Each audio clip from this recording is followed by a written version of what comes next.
नमस्कार. मिक्सरच्या भांड्यामध्ये 2 ते 3 हिरव्या मिरच्या, 3 ते 4 लसूण पाकळ्या आणि कोथिंबीर टाकून घेतलेली आहे. ती छान आपल्याला जाडसर वाटून घ्यायची आहे. आणि दुसरीकडे 1 वाटी दही घेतलेली आहे. त्यामध्ये 2 चमचा डाळीचं पीठ टाकून मिक्स करून घ्यायचं आहे. आणि दुसरीकडे मी इथे पातेलं तापत ठेवलेलं आहे.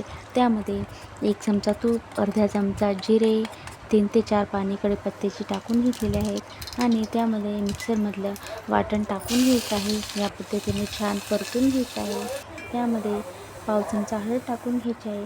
आणि आपण जे दही आणि डाळीचं पीठ मिक्स करून ठेवलेलं आहे ते देखील टाकून घ्यायचं आहे. छान चर्रकन आवाज येतो ना, मस्त फोडणी बसते. म्हणून तुम्हाला काय सांगू, या पद्धतीने जर कढी केली ना तर सुंदर अप्रतिम चव येते. पाहू शकता, त्यामध्ये आपल्याला चवीपुरते मीठ आणि पाव चमचा साखर टाकून घ्यायची आहे. आणि खळखळ उकळून घ्यायची आहे कढी. आपल्याला छान सुंदर अप्रतिम चव येते. ह्या पद्धतीने नक्की करून पहा. आणि हो, माझी रेसिपी पाहिली त्याबद्दल खूप खूप खूप धन्यवाद.